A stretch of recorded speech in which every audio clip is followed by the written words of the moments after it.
Hi everybody, my name is Bev McCullough and I write a creative blog called Flamingo Toes.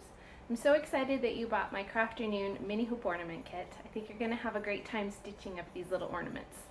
In this kit comes the supplies to make all 5 of these ornaments. We have a sweet snowflake, joy, believe, Noel, and hope.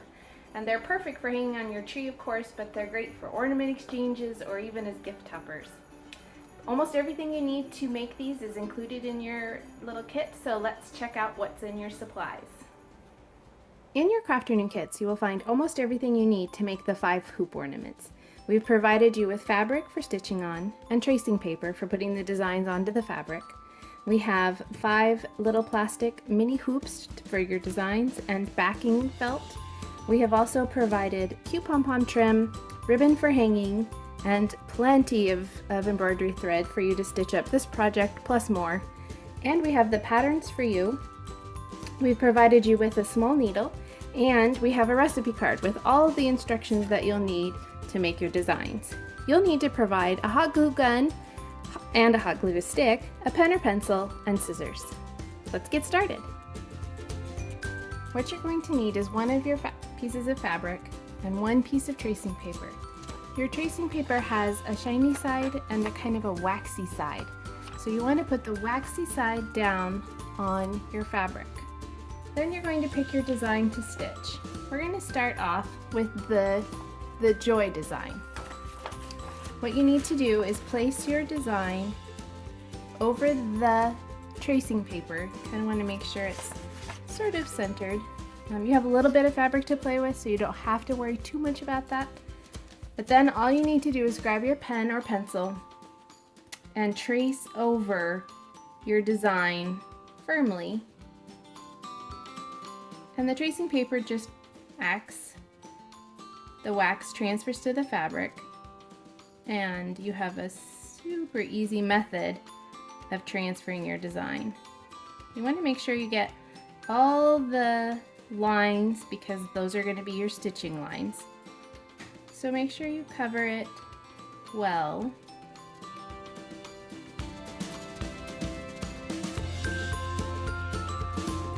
Very easy to do. And you have enough tracing paper for all 5 of your designs. So we're just going to do this last little swoosh.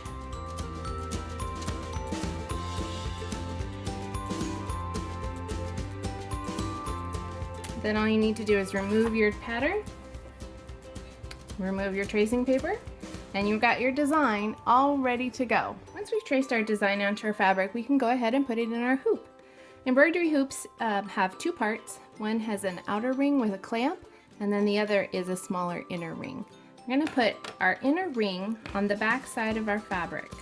You want the design kind of centered on it, and then you place your outer ring on top. And you just push it on until it's clamped around the fabric. You want to pull the design tight, but you don't want to stretch it out. So pull the fabric until the design's centered inside the hoop, and then tighten your clamp. This will hold the fabric tight while you stitch so that your stitches look nice and even and you have an easier time stitching as well. I need to pull my fabric up just a little bit.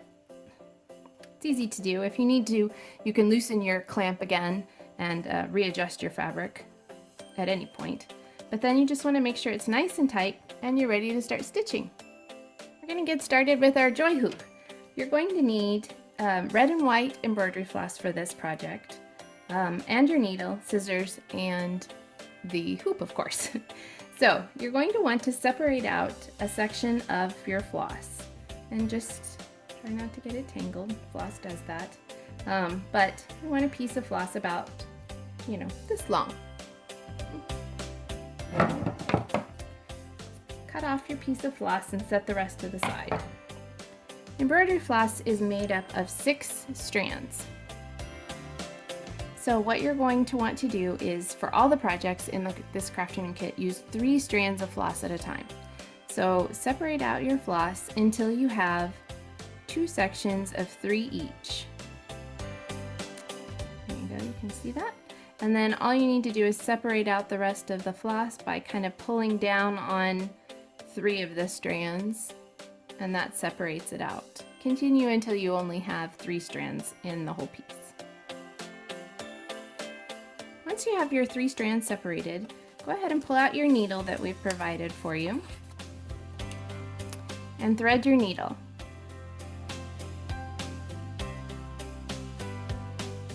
You just pull through until you have a little bit on one side and most of it on the other, and you can go ahead and knot the end of your floss. With a lot of embroidery, we don't recommend you knotting your floss because if it's on a piece that's mounted on cardboard or something like that, you'll see all those little bumps of knots. But because we're doing hoop art, there's really nothing on the back to show, so we can go ahead and do that and make that easier for us. You'll want to start your stitching from back to front. And for the swooshes on the top and bottom of the joy, we're going to use a back stitch. So pull your needle up just on one side of the end of the swoosh. Go ahead and pull your fabric all the way out and then put it back in at the end of the swoosh. Got your first little stitch. So go back just a little ways, maybe 1/8 of an inch, and do the same thing. You're kind of going back to front on this.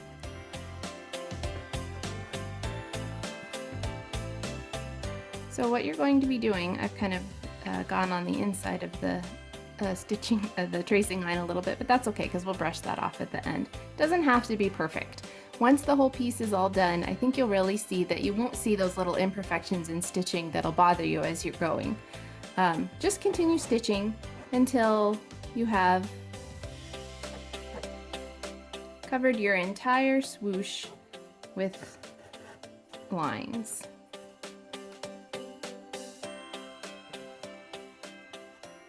Okay, so we've stitched in our red swooshes with back stitches, top and bottom, and we're going to do the same stitch on our letters.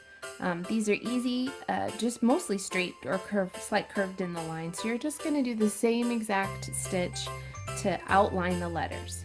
We're going to take it a little bit further on the joy, on the centers of the letters though, because we're going for a kind of a sort of a sketchy chalk look with these ornaments. So we're going to fill in these pieces with a sort of a loose satin stitch. Now if we were going to do a regular satin stitch, we would just fill the entire thing with long stitches. But we don't want to do that because we want that chalkboard look. So what we're going to do is bring your needle up just a little bit below the first stitch on one side. You could get a little knot. It's not the end of the world. Just kind of pull your threads loose again. And we're going to go at a diagonal back down. So we've kind of made a diagonal stitch there. It's easier to do one big stitch at the beginning and then kind of fill in that top section. So come up above it and pull it through, and then maybe don't take it all the way there. Kind of do like a loose, got it, and then just do one more little stitch up at the top, just to fill in that top corner. So you can kind of see that we're filling it in, but we're also leaving little gaps there that you can still see the black. That'll give it that hand-drawn, sketched look. So now go below that first stitch you did, and maybe do a line that doesn't even go all the way to the other side of the J. So it's kind of filled like that. But on the next one, you can kind of put it close to it. It's kind of free form. You're gonna be able to just do it however it looks good to you. And there really isn't a wrong way to do it. Sorry about that. Because it's all going to look great once you're done, and it's gonna have that sketchy sort of chalk look. So continue filling until you've got your whole J filled. And then start working on your O. And again, back stitch around the outlines, and then this sketchy satin stitch on the insides till you've got your entire hoop done. And that's all there is to the J. It's super easy. Okay, so we've stitched up our swooshes and our letters, and we've done our sketchy satin stitch in the middle. We just have one more thing to do to our joy hoop, and then we're all ready to finish it off. So we're going to do a small French knot in the middle of the O. If you've never done a French knot before, they take just a little bit of practice. For some reason I had trouble with them for years, but then I learned this method and it seemed to make it all easier. So bring your needle up from back to front in the middle of the O and pull it all the way until the knot's at the back of the fabric. Then you're going to, try and do this so you can see it. You're going to wrap your yarn, your floss around your needle 3 times. And then you're going to put the needle back right next to where you brought it up. So you've got your twists and then the needle going through. So put your thumb on the thread to hold it in place, and with your other hand pull the needle through.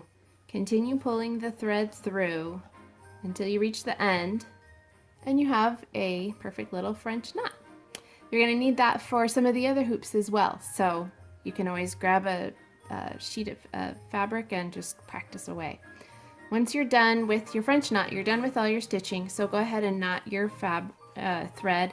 And an easy way to do that is just to pull it through on the back side. You don't want your stitches to go to the front, of course, because you'd see them then. And then once you've pulled it through, just feed the needle through the loop that's left and pull it tight. And then you can trim off those extra loose ends. And you're all ready to finish it up. We're going to learn a couple other stitches though, and then I'm going to show you how to finish off your ornaments. Our last stitch that we're going to need for our hoop ornaments is a chain stitch. And we're going to use that on the snowflakes and on the hope ornament. So it's a really fun stitch to do. This is what you need to do. For the snowflake, we're going to work all of our spokes from the center out. So you'll work one long line and then you'll knot it and then you'll start again in the center. That gives it kind of a nice appearance in the middle and makes everything look really good.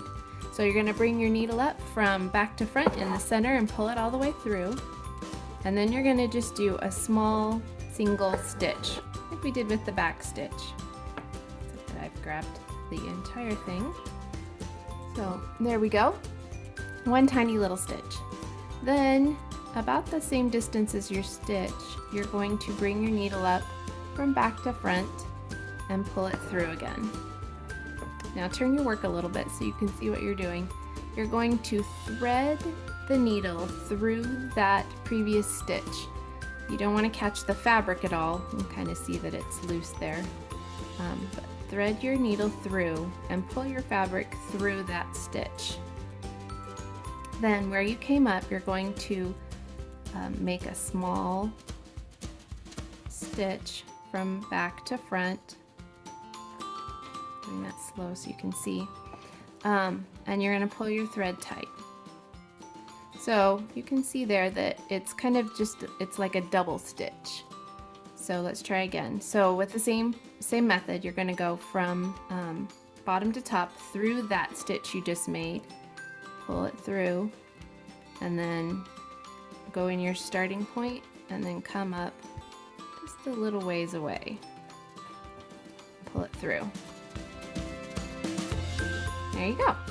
You're going to keep doing this for all the lines of your snowflake. You can just stop and start at each end, whatever's easiest for you. It doesn't matter a whole lot except for in the center of the snowflake, because it keeps all of the stitches in the center looking the same, and that was a fun little mess, but it cleared up. There we go. And then one more.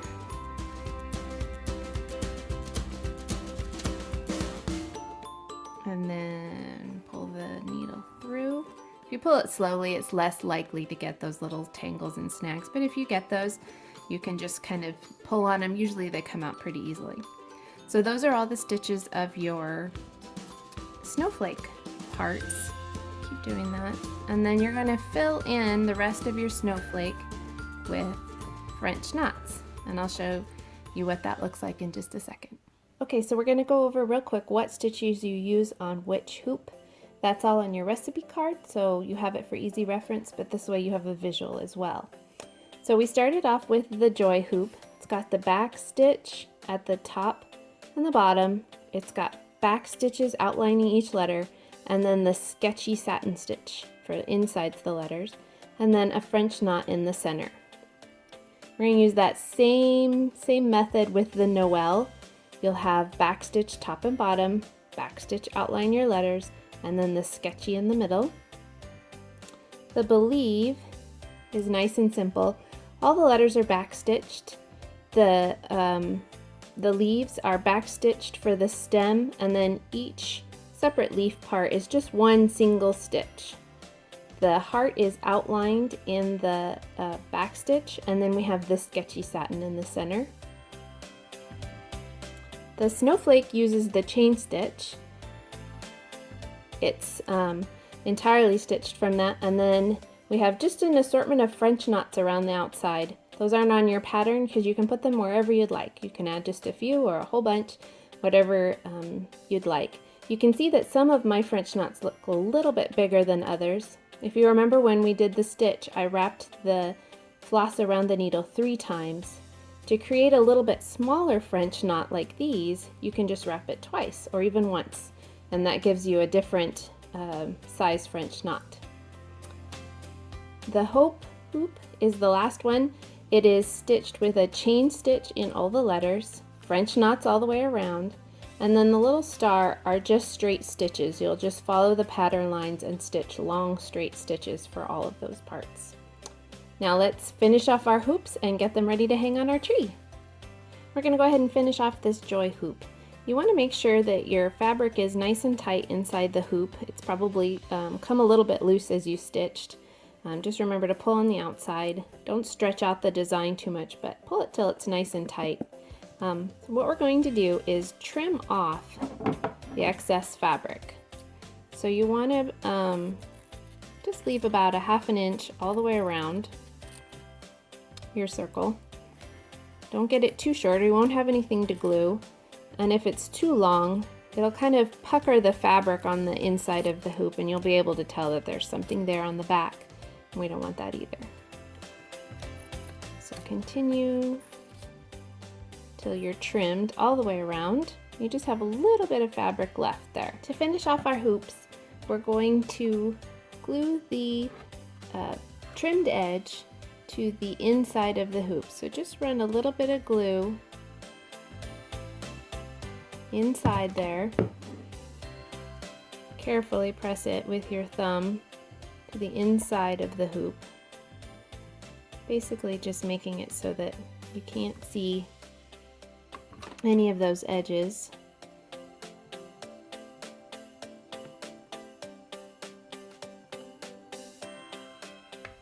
A little bit more all the way around.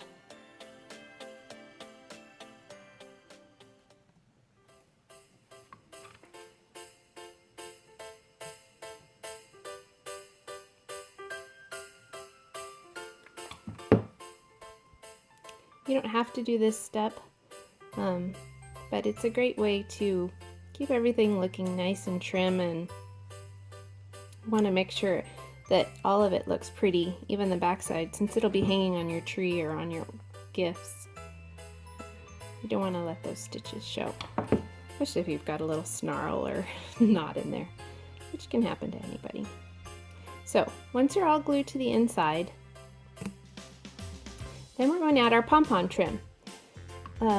You have 5 pieces of pom-pom trim in red, white, and green, and they're cut for each hoop. So you'll just refer to the front of the package for which color goes on which hoop. But they're very easy to do. All you're going to need to do is, I usually start at the top with this, but you run a bead of glue just over that edge that you just glued down, and you don't have to do the whole thing, do about half, and start gluing on your trim. You want the pom-poms facing out, away from the back of the hoop. That way they stand out when they're hanging. So once you get that part done, then go ahead and finish off the rest.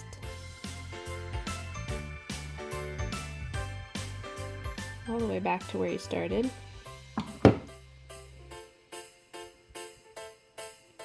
and you want to just press that trim into the back side so that it lays pretty flat. You can have a little wrinkle here and there, but for the most part you want it to be pretty flat. You're going to end up with just about one pom-pom left over, so cut off that edge where it overlaps, and you don't need that. And then you've got all of your pom-pom trim glued onto the back, and we're ready to finish it off. All you need to do is grab one of your felt circle pieces that we've cut for you in advance. These are just exactly the size that you'll need. So run another bead of glue just over that pom-pom trim that you just glued on.